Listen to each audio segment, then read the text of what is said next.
បងប្អូនជាទីមេត្រីជាបៃថ្ងៃនេះទៅតែប្រលះគ្នាជាបៃពិបាករកចុងជួនដឿនអើយបំបាក់មុខទៅសិស្សប្អូនដៅអីណាស់ទាំងរាត្រីឥឡូវសុំសួរមួយទៅទៀតសូមប្រុសឃ្លាតសារជាថ្មីបាញ់មិញខ្ញុំចាញ់គេចឹងបានជាឪម៉ែនៅខាងចិនត្រីសូមឲ្យជួយផ្ទះដៃលប៉េះលប៉ោះអត់សូវផ្ទះដៃសោះប្រហែលអត់ទុកចិត្តចំណាយដួងសុខាទេណាលោកជាទីមេត្រីឥឡូវដឿនណាយអើយដឿនល្បីល្បឿនខាងសំដីសូមស្ដាប់ចម្រៀងយប៉ៃខ្ញុំសួរនៃដូចតទៅ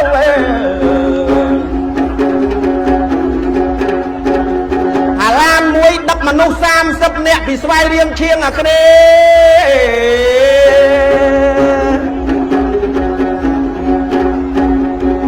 អូតកង់នឹងមិនបាច់សួរឈ្មោះទេពីស្វាយរៀងឈៀងអាគ្នេសំដៅទៅភ្នំពេញ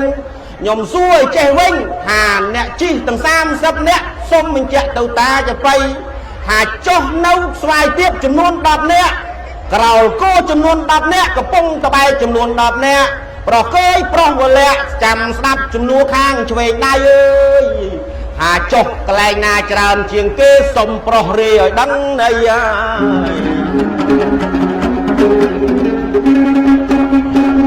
ហើយកុំនិយាយឲ្យរឿង300ហ្នឹងមកលោកឡំអីថ្លៃខ្ញុំលេងលខានទេអរតណៅចាំឥឡូវឆ្លើយទៅចុះប្រុសអើយមកឃ្លាម្នាក់អូយម្នាក់ឯងមិនមែនម្នាក់ឯងទេណាប្រុសថ្លៃមកដល់ស្វាយរៀងកកោកដៀងជ្រក់នឹងសណ្ដែកដឿនឯងបកែចម្លែកសួរខ្ញុំប៉ះជើងប៉ះដៃឥឡូវឲ្យឆ្លើយទៅប្រុសកៃពៅឲ្យនៅទៅអីបើអ្នកបកែប្រកបបញ្ញាអីអើយខ្ញុំទៀតចាប់ចបៃខ្ញុំសួរទីក្តីម្ដងទៀត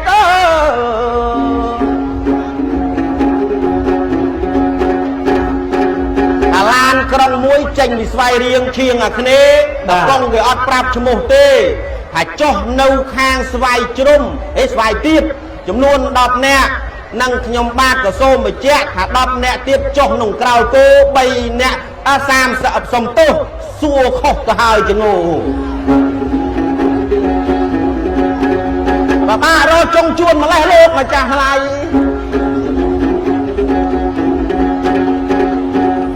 លឿនអើយទុកទូរស័ព្ទទៅកំជុំបាច់ចុះចុចកាសចូលទៅខំសង្ឃឹមអីស្ដាប់សំណួរខ្ញុំម្ដងទៀតមិនចុចកាសចូលទេ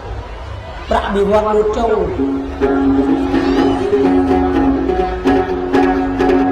ស្ដាប់សំណួរខ្ញុំម្ដងទៀតបើសិនលឿនឯងល្ងងអាចពឹងញាតឲ្យជួយឆ្លើយប្រងព្រាតក្នុងរាត្រី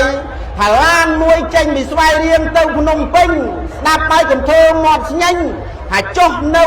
ស្វាយជ្រុំ10នាក់ខ្ញុំបាទឲ្យប្រាប់ទៅប្រុសវលាក់ចុះក្រោយគោ10នាក់10នាក់ទៀតចុះនៅកំពង់តបែកអូសំណួរហ្នឹងបែបត្រង់ផ្លែកតែសំណួរតែចុះកន្លែងណាច្រើនជាងគេណាប្រុសថ្លៃឆ្លើយទៅឆ្លើយទៅនៅសង្កត់ដងត់អីសុំម្ដងទៀតច្បាស់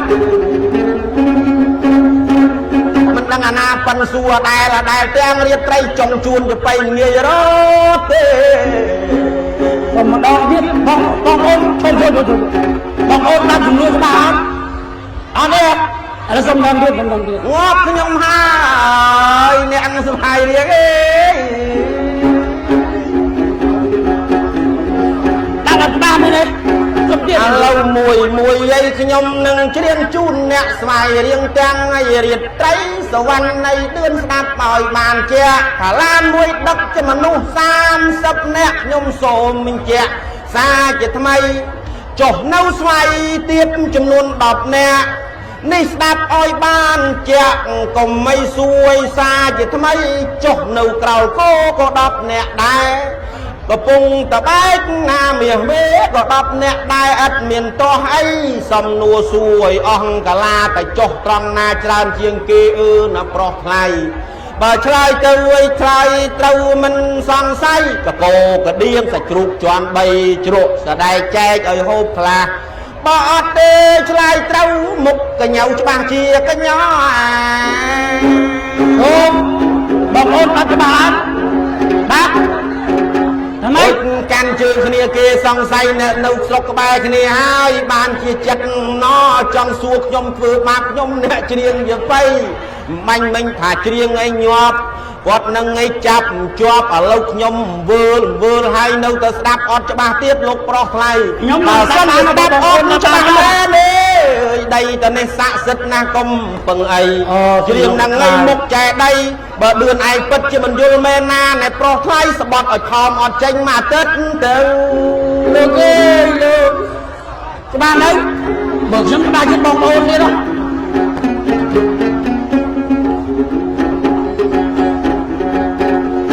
អរគុណហើយប្រុសមាសស្ងួនបាច់សួរបងប្អូនដែលសាប់រត់បារមីមានរត់ចំអស្ចារ្យអរគុណហើយប្រុសសង្ហាមិនបងបានចាត់ចែងថ្លៃចរចាឡានក្រុងដឹកឲ្យអ្នកដំណើរ30នាក់ដាក់នៅស្វាយជ្រុំ10នាក់បាទកំពុងតបែក10នាក់បាទក្រៅគូ10នាក់ក៏ចំនឹងសូមបញ្ជាក់ថាចុះចំណាច្រើនជាងគេនៅកន្លែងបាទប្រុសអើយប្រុស4សុគីគឺចុះតាមច្រកទ្វារហើយដល់ថ្លៃត្រូវអត់ត្រូវអូមួយអូឈប់ខ្ញុំអស់កលាមិនរត់នឹកហើយស្ដាប់ហ្នឹងហើយស្ដាប់មិនច្បាស់ចម្លើយហ្នឹងក៏ត្រូវណាស់ក៏ប៉ុន្តែខ្ញុំអត់ចង់យកចម្លើយហ្នឹងអីនេះស្ដាប់ទៅវិញដួងសុគាមិនមែនចង់យកច្រកទ្វារខ្ញុំបាទđâyឆ្លើយឲ្យបានផ្លែកចុងក្រោយគេគឺកំពុងតបែកត្បិតតកុងគាត់ចុះដែរមិន12នាក់ទេគឺ11នាក់ជំរាបបញ្ជាក់ឲ្យអស់តម្លៃដឿនណាយពិតជាឆ្លើយខំម៉ាំងមកគល់អស់ប្រកែកធ្លាក់ដីដល់បាយក្រុមខ្លាំងថ្លៃតាមពិតកំពុងតបែកខ្ញុំដឹងឲ្យតាំងពីខាងស្អែកគាត់ដល់កំពុងតបែកក៏លុតឡប់មកវិញទេនៅកន្លែងឥឡូវបាច់សួរឲ្យចេះសួរថាចេកអីដែលផ្អែមជាងគេមើលប្រុសរេសាជាថ្មីប្រុសកាយអនលូអងមានតែចេកដុំនេះឆ្ងាញ់ស្ងីអត់ត្រូវទេសូមតែប្រុសរេសាជាថ្មីតែចេកអ្វីផ្អែមជាងគេប្រុសកាយប្រុសមិនមែនផ្អែមជាងគេគឺមានតែចេកខ្ទិះអូយចម្លើយគាត់តែនេះអត់ត្រូវទេណាណែប្រុសថ្លៃ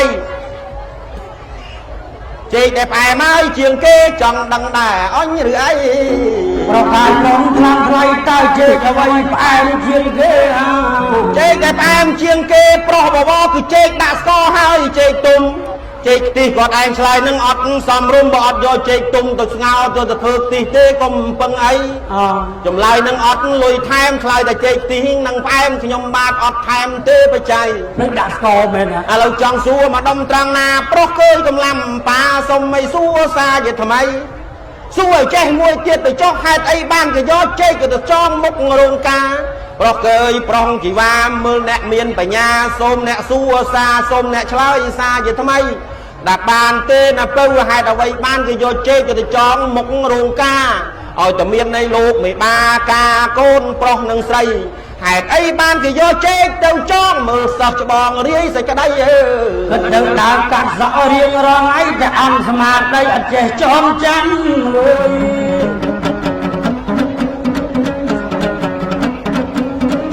មិនថាស្រុកគេមិនថាស្រុកខ្ញុំឲ្យតើពិធីមង្គលការវេហៈមង្គលការប្រុសល្អឲ្យនៅសង្ហាគឺមានទាំងលោកតាអាចារ្យអ្នកផ្លូវចៅមហាមេតាតូចធំទាំងប្រុសស្រីតកូរៀមស្បងជួបជុំញាតិផងយប់ថ្ងៃហេតុអីបានជាយកជែកមកចងប្រុសល្អនួនល្អដើម្បីសេរីសួស្តី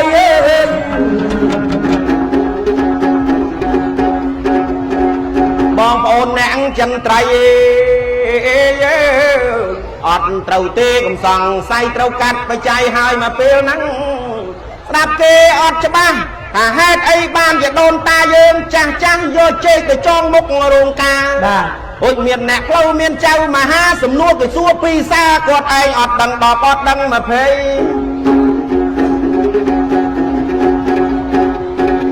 ឆ្លើយតែយកចេកចងឲ្យវាមានសេរីមង្គលអើយចម្លើយនឹងបែបខ្ញុំមិនទាន់ដល់អត់យកទេនិមលឲ្យអ្នកចបៃណាស្ដាប់ណាសិស្សច្បងដែលហេតុដែលយកចេកទៅចងនៅមុខរោងអត់មានសង្ស័យចម្លើយគឺនៅឲ្យចេះបើអត់ចងច្បាស់ជាដួលហើយព្រោះចេកនឹងគេកាប់អត់មានគល់ជាប់នឹងដីបានប្រុសអកកល្យានលេងគ្នាឲ្យវាដឹងណៃ ធ្វើបាបខ្ញុំឥឡូវកុំឲ្យលេងទៅផ្លូវណាលេងកម្មវិធីការម្ដងក្នុងយោយន្តទូរាត្រីមិនក៏ជួខ្ញុំទៅហេតុអីបានគេយកដើមជេរទៅចងឥឡូវសុំឲ្យយកញាតិអូនដងធ្វើជាកសិនសាស្ដីបើសិនឲ្យសុខគាឆ្លើយម្ដងនឹងមិនរួចទេធាក់ធ្លាក់ទឹកទលេឲ្យគួរឲ្យសង្ស័យអូយមិនទៅដល់ឆ្ងាយបាយអូនបាយឥឡូវ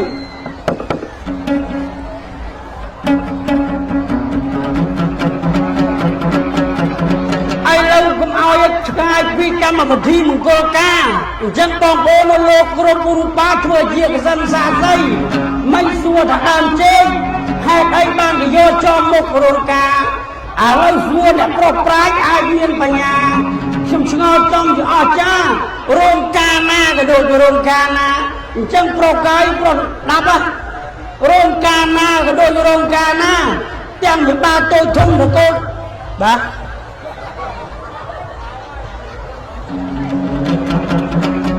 តាន់ទីចឹងណាលោកឆ្ងល់ហើយឆ្ងល់ចំជាអស្ចារ្យទាំងអ្នកផ្លូវចៅមហាមេបាទូលគុំទាំងប្រុសស្រីហេតុអីឲ្យតែរៀបមង្គលការមិនប្រចាំអីរៀបចំផ្លែឈើទាំង36មុខអូយតំណដាក់ទុក36មុខគ្រប់ឲ្យតែអីហើយមូលហេតុអីបានជាគាត់រៀបរាប់ទាំងផ្លែឈើ36មុខចឹងបងឲ្យតំណតទៅមុខបងឯងយកឲ្យតែអីតែគេធ្វើ31មុខនឹងដើម្បីអ្វីបាទឲ្យសុខគាអ្នកប្រុសថ្លៃទាំងយប់ថ្ងៃរាប់ផ្លែឈើជួបសវណ្ណបឿនល្បីល្បឿនថែមល្បោយសួរឲ្យខ្ញុំឆ្លើយនៅតនឹងឥឡូវបើសិនប្រុសកាយពលិមិនទាន់យកខ្ញុំសួរបញ្ជាក់ម្ដងទៀតចាំទៀនសោតាបាទហេតុអីបានជាអ្នកផ្លូវចៅមហាទិញផ្លែឈើទាំង36មុខឲ្យយើងរាប់ដើម្បីអ្វីលោកតាលោកយាយសុំធ្វើជាកសិនសាស្ត្រីឲ្យលឿនផងបើឆ្លើយសារនឹងសាកល្បងអើយបើមិនទៅលើកខ្ញុំកាត់បច្ច័យអត់ឆ្ងាយទៅណាទេ$300នេះប្រុសថ្លៃនឹងស្ដាប់ដៃនេះហេតុអីបានទៅទិញផ្លែឈើមកយើងរាប់បាទមកអីនិយាយយ៉ាងមកនិយាយមកលោកបើបាក់គេស្បៃមាញ់មិញធ្វើបាបខ្ញុំមកឆ្លើយជ្រុំ3 4ដងគាត់នេះឆ្លាតណាស់ណាប្អូនបងឆ្លើយសួរតែម្ដងសួរនិយាយបើចឹងចាំបាច់ជួលឲ្យគាត់ឯងមកច្រៀងចំបៃបើឡើងមកនិយាយបោះចំបៃចោលទៅដីចុះទៅសាឥឡូវលោកយើងឡាននឹងសំខាន់ហើយតែគាត់ទិញផ្លែឈើមកទៅអីខ្ញុំសុំរីភីតសំណួរម្ដងទៀតដើម្បីខ្ញុំឆ្លើយតម្រូវសន្យាទៅឆ្លើយឲ្យត្រូវអត់មានឲ្យល្បេះប៉ិនកញ្ចក់ដៃសួរតាហេតុអីពេលរៀបការលោកមេបាខាងប្រុសស្រីបាទទិញផ្លែឈើ36មុខមកទៅអីសូមប្រាប់តែប្រុសថ្លៃយកមកចែកគ្នាហូបត្រូវអត់បងប្អូនណាអត់នៅជំនួសឡើយបន្ទាប់ពីគេរាប់ទៅចែកគ្នាហូបហើយលោកប្រុសស្រីបានទៅអ្នកភ្លេងអ្នករាំអ្នករាំខ្លះអាចារ្យក៏បានខ្លះសល់ខ្លះចែកឲ្យលោកតាហើយលោកយាយអើយចែកទៅអ្នកវាយក្មួយអ្នកគោះស្គរអ្នកលេងភ្លេងកំដរអ្នកកំដរកូនប្រុសស្រីញៀវអីចឹងដែរសន្តានពុកម៉ែដែលទៅចូលរួមការកូនប្រុសហើយនិងកូនស្រីវិចស្ពាយមកឲ្យពេញដៃដើម្បីចែកគ្នាពិសាដើមសន្តានបងប្អូនអស់លោកក៏យាយតាបើសិនមានមង្គលការកុំហៅសុខភាទៅអីបានទៅឲ្យនៅសៀមជាងអត់ធ្វើបានផ្លែឈើលួចដាក់ក្នុងថងរៀងរាល់ថ្ងៃគេឲ្យទៅឲ្យកម្មវិធីការគេមង្គលសួស្ដីអេប្រុសកាយស្ដាប់សារជាថ្មីហេតុអីបានជាមេបាទល់ធំទាំងកូនកន្លោះកូនប្រមុខខាងប្រុសទាំងខាងស្រីគេទិញផ្លែឈើយកមកទៅអីត្រូវនឹកឃើញណាអីខ្ញុំបានក៏ពយាពេលចម្លើយខ្ញុំបានតែប្រហែលដឿនអត់ឲ្យត្រូវទេណាប្រុសថ្លៃខ្ញុំទឹកចាប់ចំណុចបានញាតសន្តានអ្នកចិនត្រៃគេសួរថាហេតុរឿងអ្វីបានជាទិញផ្លែឈើណាលោកតាយាយចម្លើយឆ្លើយតែខ្លីបិទហេតុអីបានជាទិញព្រោះដើរសុំគេបេះអត់បានទេប្ ប្រុសកាយប្រុសញ៉ាំមេតនឹងក៏ចិត្តត្រូវដែរអើណាថ្លៃអើយមូលហេតុដែលគាត់ទិញប្រុសឲ្យកុំឲ្យទុកមនុស្សចូលមនុស្សពីព្រោះគាត់អត់មានលៃដាំអ្វីចឹងអើយទឹកថាគាត់ទិញលឿនជាងមិនដាក់បានទេមកជ្រៀងស្វាយរៀងអឺអ្នកប្រុសថ្លៃថ្លៃឥឡូវខ្ញុំចាញ់30បានលឿនទៅចោះខ្ញុំសួរមកសំណួរលឿនក៏ឆ្លើយខុសអើយសួរលឿនសួរខ្ញុំក៏ឆ្លើយខុសចាត់ទុកទៅរួចគ្នាហើយអ្នកប្រុសថ្លៃឥឡូវចង់មកសួរមួយសំណួរទៀតទេប្រុសវិនិច្ឆ័យចាំស្ដាប់សំដីឡើងដល់3បងឯងជើងខ្លាំងឥឡូវប្រុសអាយតើឆ្នាំងអ្វីដែលដាំបាយបានចឹងប្រុសអើយកលយ៉ាងកើឆ្នាំងអីឆ្នាំងដាំបាយណែបានប្រុសកលយ៉ាងកើឆ្នាំងអី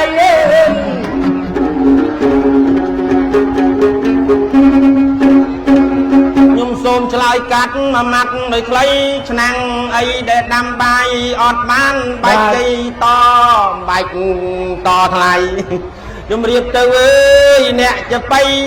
ជំរាបបងប្អូនអ្នកចន្ទ្រីតើឆ្នាំងអីដាំបាយអត់បានជំរាបទៅសណ្ដានតែឆ្នាំងដែលដាំបាយអត់បានខ្ញុំសូមជម្រាបសណ្ដានឆ្នាំងដែលដាំបាយអត់បានបងប្អូនឯងញាតសណ្ដានឆ្នាំងដែលដាំបាយអត់បាន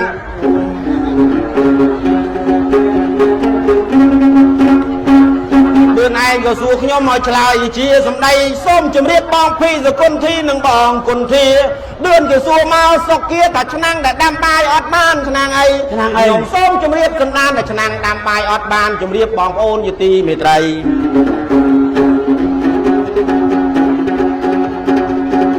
ចាំខ្ញុំលោកចាំខ្ញុំលៃថាឆ្នាំងអីដាំបាយអត់បានខ្ញុំនឹងជម្រាបសណ្ដានថាដាំបាយអត់បានគឺឆ្នាំងអី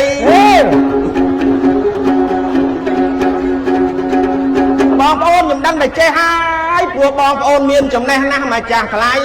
ដូនសក៏ដូចជាចន្ទ្រីមិនគេសួរខ្ញុំអ្នកចបៃថាឆ្នាំងអីដាំបាយអត់បានខ្លះហើយខ្ញុំកំពុងតែរំនឹកអើយអាលឹកចង់ឲ្យចម្លើយល្អអត់សង់តង់គ្នាមុនទេបងប្អូនកុំអាលខ្លួនបីឆោอย่าไปគេចាប់ចង់ជួបគ្រៀងភ្លាមឥឡូវគាត់បាញ់ខ្ញុំឡើងឈ្ងៀមបីសង់តង់នេះហើយបីគាត់នឹងក៏ចង់ល្អខ្ញុំក៏ចង់ល្អសួរតែឆ្នាំងអីដាំបាយអត់បានជំរាបសណ្ដានគឺឆ្នាំងសម្លប្រកាយប្របវបាគេដួលសម្លបើឆ្នាំងមានតែមួយប្រឯងត្រូវតែគិតហើយនឹកព្រួយបើមានឆ្នាំងតែមួយដួសកយឆ្នាំងនឹងដាំសាជាថ្មីតើកាលណាយកមកដាំបាយប្រុសគួយកុំបរិយាយពិតជាឈ្មោះឆ្នាំងបាយដែរហើយកុំសង្ស័យនេះឲ្យប្រុសបវរដោយសារមានតែឆ្នាំងមួយឆ្នាំងបាយផងឆ្នាំងសម្លផងចំណែកប្រុសល្អលួនល្អបើមានឆ្នាំងអីដែលដាំបានប្រុសតលយ៉ាងទៅឆ្នាំងដែលឆ្នាំងដាំបាយបានញាតសណ្ដានយទីមេត្រីមិនថាឆ្នាំងដែកឬឆ្នាំងដីពិតជាឆ្នាំងបាយហើយដឹងហើយប្រុសកយនេះចម្លើយតែខ្ញុំចង់ដឹងថាឆ្នាំងអីឆ្នាំងដាំបាយបានបាទឆ្នាំងដាំបាយមិនបានតែឆ្នាំងអ្វីអូ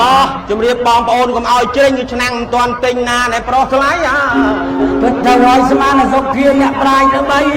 ប្រកាយប្រុសថ្លៃតែឆ្នាំងអីដាំបាយអត់បានគឺឆ្នាំងសាកអូអាចើយខ្លែងស្រាកមកថាឆ្នាំងសាកយកល្បីបើចឹងចង់ឆ្លើយឲ្យល្អបំផុតបើឆ្លើយតែឆ្នាំងអ៊ុតទៅវាបកាច់អីវាចាំបើឆ្នាំងសាកណាមិនមានទេមើលបងប្អូនអ្នកស្វាយរៀងអ្នកចន្ទ្រីមិនដែលម៉ែតាចបៃយកឆ្នាំងអ៊ុតមកដាំបាយទេ